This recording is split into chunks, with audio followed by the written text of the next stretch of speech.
Hello, everyone. Welcome to Father, Son, and Holy Spirit Weekly NFL Show. It's G-Man, T-Money, coming to you live in NFL Week 10, bringing you the entertaining Father-Son content you love for this upcoming NFL week. Hey, believe it or not, T-Money, entering the second half of the season this week. What are the surprises in the first half? The AFC might be the Denver Broncos, an over 500 record. And in the NFC, how about the Commanders leading the NFC East? Who would have guessed it? T-Money and I, we got to look at our picks here soon and pull up our picks, see how well we did with our choices of division winners. It's getting down toward the stretch now. Yeah. A couple big surprises for sure. Hey, the Bengals finally get a freaking win under their belt. Let's see if we can continue moving forward. They do, and they face the guy behind me. Thursday Night Football. What's going to happen? The guy behind me is the leader for the MVP right now. He's ahead of Josh Allen. He's ahead of Patrick Mahomes, but it's the three characters again. It's Jackson, Allen, Mahomes going for that MVP. I know. Burrow's on the list a little further back. Burrow's got to win a few more games. But could Burrows pull the upset on Thursday Night Football? That would be interesting to see there. It would be. Yeah. So, hey, NFL trade deadline was Tuesday, and the teams built up their rosters and got to the point. Now they make a last-ditch effort to try to get either contending or maybe they're tanking, for next year. So I wonder what you think there, man. What do you think in terms of the trade deadline? What do you think were the best midseason trades? Yeah. The one that comes right off the top of your head is, hey, DeAndre Hopkins going to the Chiefs. They're all in. I liked that move. I thought it, they already had Kelsey and Xavier Worthy, but they lost Rice and Hollywood Brown for the year. I think that keeps them in contention. I really liked what the Commanders are doing. They're going all in, and they go get one of the best corners available in Marshawn Lattimore, right? That's great for them, and they might be a year too early on this. I know they got a rookie quarterback, and they can make these moves, but it feels like they're a year or two away to get him some playoff experience before you start going all in. You might want to have that draft pick. The one that stands out, the big winner for me, is the Ravens getting Tre'Davious White. Tre'Davious White is a really good quarterback, and the Ravens have been really struggling in their back end. And their defense is their biggest weakness right now. They went and got Deontay Johnson. Everyone kind of thought this isn't really a needle mover. The offense was never a question mark. They're kind of run first anyways. And so, wondering why you're doing this, you go out and you get Tre'Davious White for a 7th-round pick. That's pretty great. This guy has been a Pro Bowler. He's good. I'm surprised the Rams even let him go at that price. And so I like the Ravens bolstering their back end more than anything because that's their biggest question mark. So they went out and filled a big need in their secondary, going to get Tre'Davious White. So I really like the 2 cornerback moves the best. Everyone likes the glamour, going getting, wide receiver here, wide receiver there. These teams that have the offenses already that are leading, in their divisions that go and bolster their back ends, I think those will come to more dividends come playoff time. Yeah, I like that. Great points there, man. I love your ranking there. That's good ranking. You're right. The offensive teams that are really strong, shoring up their weakness on the defense. And, man, it's been fun watching DeAndre Hopkins last game just going crazy and doing what they wanted him to do. Some of those big catches. And same with Davante Adams. He's coming on now. And, Rodgers is so comfortable with him. You can see that. He's just so comfortable with Davante on the field with him. And if they happen to pull off a playoff run, which is very far-fetched, but if they do, that could be the turning point. Yeah, it could. Do you have any favorites, of your own big trades that you liked or kind of similar? I like what you said, and I agree with those. And I think those are the 2 best offensive trades, Davante and DeAndre. Yeah, to those 2 quarterbacks.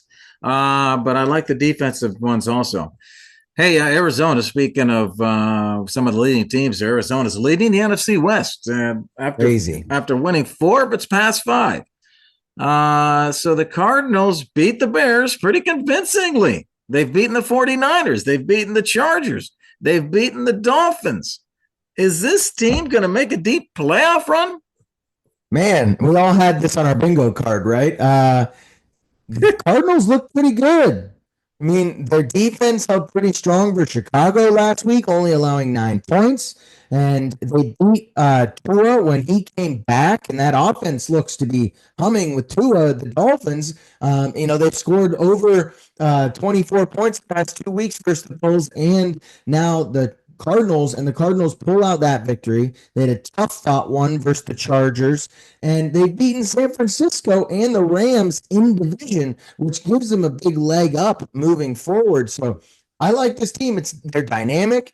James Conner's running the ball well. They have a number one receiver. They have a number one tight end. Offensive line's holding up, and Kyler can create magic. They also traded for a pass rusher, and so I think that's just a sneaky little move around the edges, going out, making a trade with the Broncos for a linebacker, and shoring up that defense again to go and make a run, because I would not want to face this team in the playoffs. You don't want to face a dynamic, runner of the football at the quarterback position that you don't see often. And so this would be a scary team to go up against in the playoffs. They could easily win a playoff game in the direction they're headed. Now, their defense has been lacking, and that's why they went out and got this linebacker from the Broncos. But this is a scary team. When their offense is clicking, they're right up there with everybody. So I wouldn't want to face these guys. They definitely could make some noise in the playoffs if they continue in this direction. Well, they're scary because they can run the ball. Their running game is amazing with James Conner's tackle breaking machine. Yeah. And they railed up 213 yards against the Bears on the ground. They're number 7 in the NFL in yards per game. And they're killing people on the ground. And when it gets into the bad weather, this team's going to be able to run. And Kyler can run too, but he hasn't run. He only runs for 6 rushing yards against the Bears. If they could get Kyler running also, this running game is going to be tough to beat. No, I totally agree. Yeah, the defense needs shored up. I think their passing game is inconsistent. Yeah. They got to get Marvy going, man. They get Marvy going, their passing game will be flying. Yeah, no, I agree, man. And the other big thing I've been impressed with is, yes, they blew out Chicago. That wasn't even a game. But the 2 games before that versus Miami and the Chargers, they were down in that game. And in the fourth quarter, Kyler was able to give 2 game-winning drives with last-second field goals. Those are big confidence boosters. When you're in tight games in the playoffs, you reach back into your memory and you're like, hey, we did this versus Miami. We did this versus the Chargers. We can come back last second and our field goal kicker can make a kick. I think those are the other indicators that they're trending in the right direction, that this team is cohesive, that they're able to do that in the fourth quarter and win close games. Yeah, that's true. But I will look at this NFC West, and just one final point on this is all these teams kind of bunched together. They have at least 4 losses, and Seattle has 5, but they're all bunched together. I only see one team coming out of this NFC West, T-Money. I'm making the prediction right now. One of these teams gets in, and the other 3 do not get in the playoffs. And if that's the case, if I am correct, I could see the Rams or the 49ers passing up the Cardinals.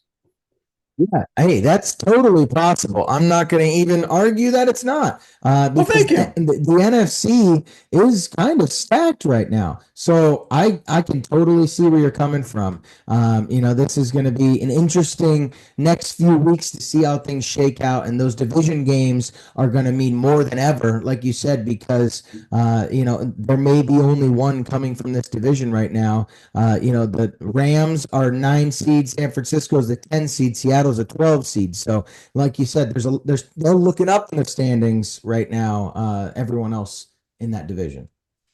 And we got the Cardinals, to continue the conversation, facing the Jets. Basically a pick'em game this weekend, a 4:00 game on Sunday. The Cardinals hosting the Jets. The Jets are like a wounded animal. They lose, they're out for sure. They need to win. They have to win. And they're coming in there in what's basically a pick'em game. And let's talk about these Jets during their 5-game losing streaks. they kept seeing they needed to get a victory to turn things around, and they got it against the Texans last Thursday night. They got their victory. They wanted to turn it around. They got Devontae, and now they're 3-6. They basically got to run the table, and it starts this weekend against the Cardinals. Can they do it? T Monday, do you think they can go on a winning streak here and starting off with this weekend? Oh man, I want to say no because they played so poorly for 5 straight weeks, right? I mean, they just were getting, some of them they were blown off the field. Others they just, couldn't get their offense together. Their defense would let up last-second field goals. It was a mix of everything. So nobody looked good over that stretch. And this is a tough game. We just talked about how good Arizona's been playing. They have to fly to Arizona. That's a long haul from New York, but their schedule is a little cushy here. They have at Arizona, and no one thinks Arizona's a juggernaut. Indianapolis, who seems to be reeling even with Joe Flacco. Seattle, who can't stop anyone. Miami, who can't stop anyone. And then Jacksonville, who might be one of the worst teams in the league. So their next 5 opponents here are all winnable games, but I just don't think this is a good team. The Houston Texans are reeling. I don't know what's going on with Houston right now. This is they're just in a dark spot. But that was not some sort of impressive win. It didn't blow me away when I watched that. For that, they lost to New England. So let's not act like 10 days ago we weren't talking about this team being one of the worst in the league, and they happened to clip the Houston Texans. So this team isn't good. Luckily, they're facing an up and down Cardinals team, and they have a weak schedule coming up. Could I see them winning the next 3 out of 5? Sure.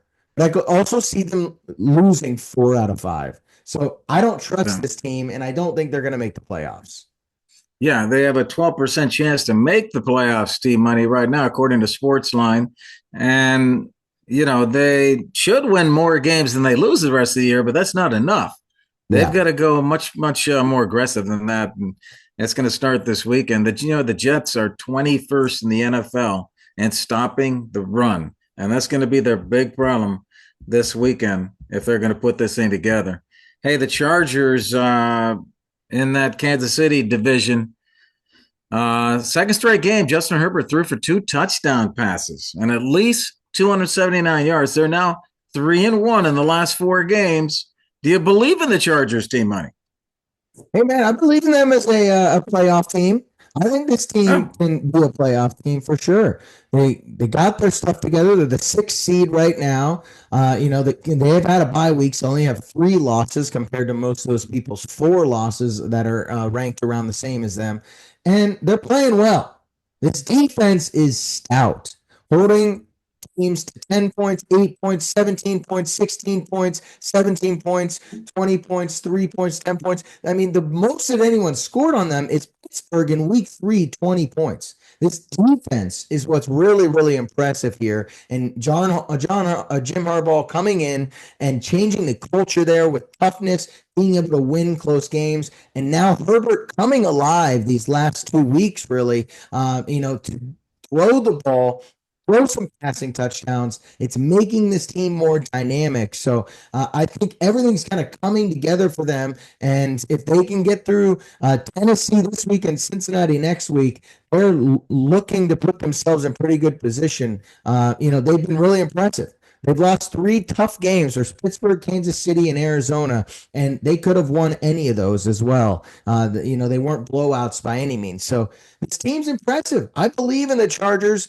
It's as a playoff team. I think they're going to make it. Do I think they can make a deep run? I don't think they got the players yet. I think they're still resetting that roster a little bit. They'd let a lot of guys go, because of their cap situation, and it's just a new regime. So I don't see them making any sort of deep playoff run. This is just a scary, consistent, boring Michigan-type team. They're going to run the ball, they're going to protect the ball, and they're going to stop you on defense. Good luck scoring 20 points because they're going to score 21. So, I like them. Yeah, I agree. They got the components to make this up and get into the playoffs, and I think they've got a better chance than Arizona to get into the playoffs. I would rank them above Arizona. Our last conversation, if the playoffs started today, the Chargers would be in it. They're the 6th best team at 6-3. They've beaten the Broncos head to head. Broncos are the 7th best team and the Chargers are ahead of them. I think they make the playoffs in year one under Jim Harbaugh. That will be a big story Yeah. after what's happened. They made the playoffs 2 years ago. They lost in the first game. And this year, I think they're going back, man. So now where they play this weekend? They're at home. Tennessee Titans come in. The Chargers are favorite heavy here. So this should be another win for the Chargers Sunday at 4 as the Titans try to come in and do something with it. Hey, thanks to our show sponsor, Blue Tees Golf. Go to blueteesgolf.com and look for high quality golf products that can help you pick up your game, everybody. Speakers, range finders, enter coupon code FSHS. Get a 10% discount, y'all, on your full order. BlueTeesGolf.com. Also, hey, press that like and subscribe button. Help us continue to bring you the fun and our NFL take on things. Hey, let's shift gears, T-Money. It's time for big bets. We're going to go pick our lock of the week for everyone and our dog lock of the week as we look forward to week 10 here and what our picks are. T-Money, you're doing pretty good, man. You had a nice week last week. T-Money goes 2-0 in week 9. Needed that. Nice job, T-Money. And G-Man, 4-1 in the player props, man. G-Man continues to come through, giving you the love, man, with the player props this year. And T-Money, who you got then for your lock pick of the week? This one's still pretty easy to me. I'm taking the Cowboys, to get throttled by the Eagles here. Okay. Oh. I got the Eagles. I think it opened at 6.5. I saw it at 7.5. I think now it's at 7, -7. Eagles -7 versus the Cowboys. Their two best players are out. The Cowboys are without Dak and most likely without CeeDee Lamb, and we're still questionable on Micah Parsons. I don't see who's good on this Cowboys offense in the first place. Are they going to be able to score 10 points? I am not sure that they're going to score 5 points. I don't know how they score points in this game without Dak or CeeDee Lamb. And if Micah's not there, this team could get blown out real quick. I think this is a 35-10 game, like not even a question mark for me. So the fact that it's only 7, those seem like easy points right now. I'll take that all day. This offense was already bad. The Cowboys team was already bad. And now they lost their 2 best players. They're not going to be able to score points. Easy money for me. Oh, nice pick, T-Money. T-Money's hot, everybody. When he gets confident like this, watch out. All right, good pick. I got 2 blocks here for you, T-Money, and it's whether McCaffrey plays or not. If McCaffrey plays, San Fran's my pick. -5.5 versus Tampa Bay Sunday at 1. Is that still 5? I'm showing 5 now. I'm showing -5 now. And if McCaffrey plays, this is my pick. And I think they get a good matchup here. Short week for the Bucs coming off their overtime win. The Bucs are 2-7-1 against the spread in their last 10 games versus the NFC West. They got a lot of injuries. I'll tell you, San Fran, all you got to do is one thing. Just shut down Cade Otton because they have no one else to throw to. Yeah. All they're throwing to is Cade Otton. Put 2 guys on Cade Otton, and they get no points. So there you go, San Fran. Go get it. If McCaffrey does not play, it might be closer. I'll give you another one for bonus. Atlanta. How about Atlanta against this New Orleans team that's imploding? Yeah. Atlanta -3.5. Buy it down to 3. If you can get it at 3, Atlanta -3. They covered the spread last Sunday versus the Cowboys. Played some great defense. The Saints have fired Dennis Allen, their best receivers in concussion protocol. The Saints are 0-5 against the spread in their last 5 games. This team is falling apart. And the Saints defense is giving up tons of yards, man. The Falcons are too much here. Go with the Falcons for my lock pick of the week. Okay. All right. I like it. Looking at my dog lock of the week here. That's the Patriots. All right. Patriots +6 versus the Bears here. Look, I like New England in this spot a lot. They are going in after Drake May is starting to look impressive. I really like what they're doing. The betting line is trending in that direction as well. So the smart money is clearly on the Patriots. It started at -7 for Chicago. Now it's at -6. So they're trending in the New England direction. And the Bears seem to be reeling. I don't think they like the coaches anymore. I think they're heading in the wrong direction. The offense looks completely stagnant. And Drake May is showing flashes. The last 2 weeks, they've played the Jets and the Titans. Both those games only lost by 3 points. And so they're clearly playing close games. Their defense is playing good enough to keep them in games. And it's not like the Bears are some sort of offensive juggernaut here. I know they have a stout defense, but Drake May has really been stepping up to the plate here and looking like a viable starting quarterback. So I like the Patriots in this spot. It seems like a lot of points for two bad teams playing each other. Give me the Patriots +6 versus the Bears. Don't be shocked if they win this one.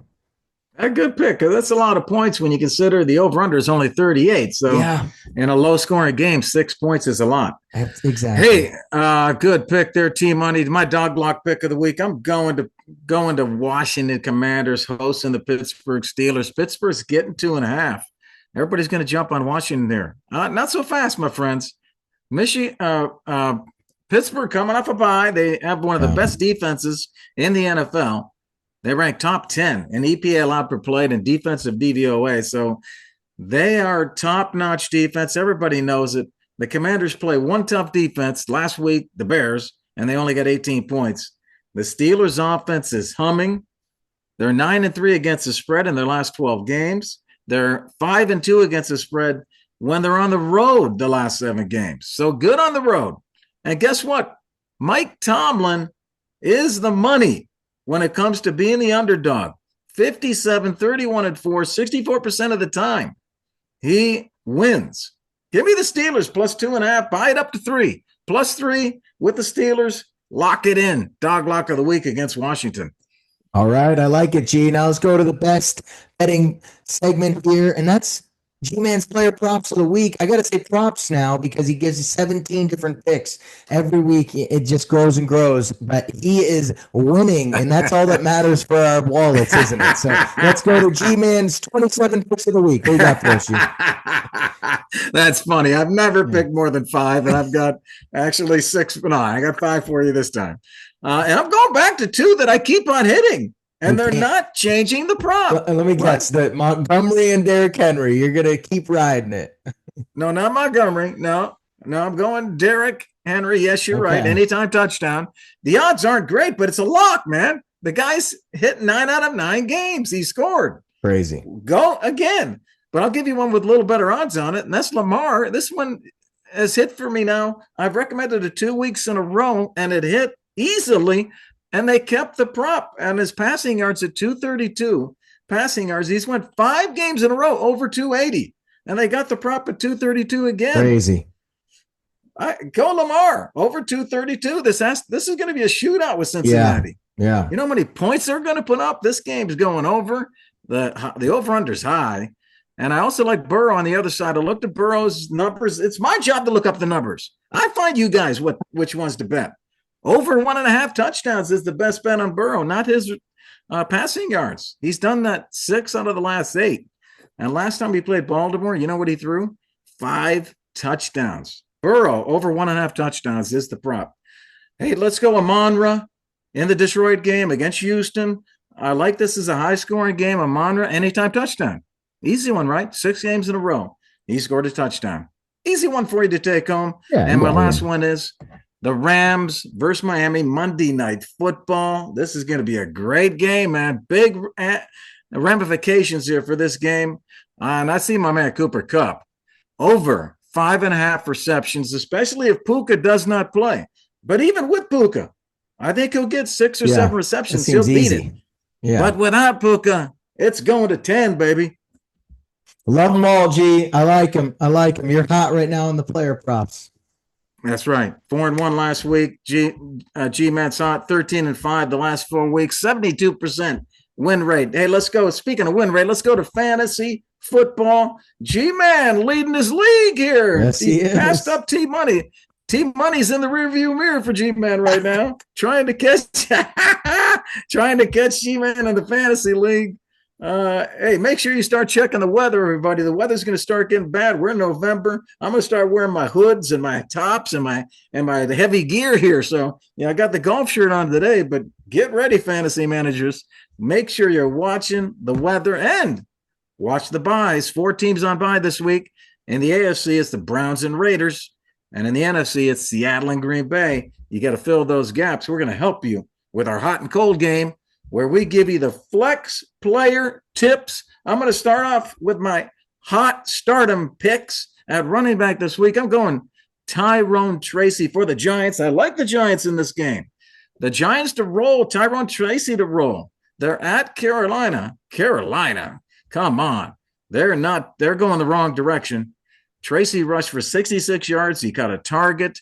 But the reason I'm saying that he's a good pick is that he's had a couple recent weeks where he's only had single-digit fantasy points. And you're probably wondering, man, should I take the chance? And the answer is yes. Sunday morning in Munich, Germany. Look for the Giants to roll and Tracy to roll, and he's only $6,000 on DraftKings. Tyrone Tracy, start him running back, pick of the week. All right. I like it. I'm going to go to my cold pick of the week, and that's going to be Ramondre Stevenson. All right. Everyone's high on him right now. He's had over 22 points the last 2 weeks. Okay. And that's all cute, but let's dig deep into those numbers. All right. This guy's had 82 total rushing yards the past 3 weeks. All right. And that's 37 attempts. He's getting the touches. He had 20 2 weeks ago, 10 this past week. He had 5 catches and 3 catches the past 2 weeks, but he's running at 2.2 yards per carry. And he's had 3 touchdowns the past 2 weeks. So this guy's stats are inflated by some pass catching and some touchdowns. He's not running the ball well, even with attempts, and its attempts are headed in the wrong direction. This guy is a boomer bust type guy right now, where if he doesn't score a touchdown, you're going to be in trouble. Drake May's coming in. He's going to be passing more. Chicago's got a good run defense, and so Ramondre Stevenson to continue his ascension into scoring 20 points a week is not going to continue right now. He's my cold running back of the week. Okay. Good call. All right. So you like the Patriots, you just don't like that big high scoring running game there. I like Drake May. Yes. And all right. So let's go to wide receiver. And my wide receiver this week, I'm going with the Jags, Brian Thomas Jr. on Sunday versus the Vikings. Thomas has been up and down this year. And like I said on the last one, you're probably wondering, should I start him? Last week, he only had 2 catches and 6 points. But prior to that, BTJ had 2 outings with 60-plus yards and a touchdown in each. I think he gets on track here, back on track with Minnesota. Their air defense ranks near the bottom of the NFL against wide receivers. BTJ is $6,600 on DraftKings. Goodbye there. Brian Thomas Jr., my starting wide receiver pick of the week. Okay, like him, great rookie. My cold wide receiver of the week is gonna be DJ Moore. Okay, it was gonna be. Oh, but it's actually all Bears wide receivers. It's all Bears wide receivers. We're no longer starting any of them. Not Rome Odunze, not Keenan Allen, and especially not DJ Moore. Okay, DJ Moore specifically has not been over 7.3 points in the last 3 weeks. This is supposed to be a top 12 guy preseason. Caleb Williams, it can't find these guys. The offense is not creative. They clearly have lost faith in this coaching staff. I mean, this guy had his highest targets in this past week since week 3 and still couldn't get to 8 points. He hasn't caught over 5 passes since week 3. All right. This offense is stagnant. DJ Moore is stagnant. And unless he's getting a touchdown, which right now the Chicago Bears don't look like they can score those, I do not trust DJ Moore or any of the Chicago receivers. Those are my cold picks of the week. Wow, nice call there. T-Money stepping out there against those Bears. What happened to Caleb? And I had bet for him to be Rookie of the Year, but he's nowhere close, man. Yeah. Oh, man, Caleb. Hey, let's go to a little surprise game here. T-Money loves it. Take or mistake. We pick a player that had a big week last week. T-Money tells us whether we should take the bait this week or would that be a mistake. And T-Money this week, we're going to ask you about DeAndre Hopkins, the Kansas City Chiefs' recent trade acquisition. Hopkins caught 8 of 9 targets for 86 yards, 2 touchdowns in Monday night's win over Tampa. He got off to a slow start in the first game, but he was able to bounce back in vintage DeAndre Hopkins fashion in week 9. Will he continue to get this volume in week 10 against a tough Denver defense, T-Money? DeAndre Hopkins, is he a must-start wide receiver against the Broncos? Is he a take, or would that be a mistake? I think he's a take, and during all these bye weeks, and when you got guys injured, in and out of the lineups, the AJ Browns, and you got guys on buys for Jaden Reed and things like that. Great player to have right now because he has boom potential. And I think when you're getting a flex in there during bye weeks, boom potential is great. Or if someone's injured, having the availability to, you're not just starting someone hoping he barely gets there. This guy's gonna get 10 to 14 points every week. I trust that. He's going to have the targets. He's in Rashee Rice's role. Rashee Rice was getting peppered with targets. And if he can score a touchdown or two, like he did last week, he's going to score 28 points. So I think he's going to usually be around the 6 for 60 mark, right? That's about going to be his weekly average.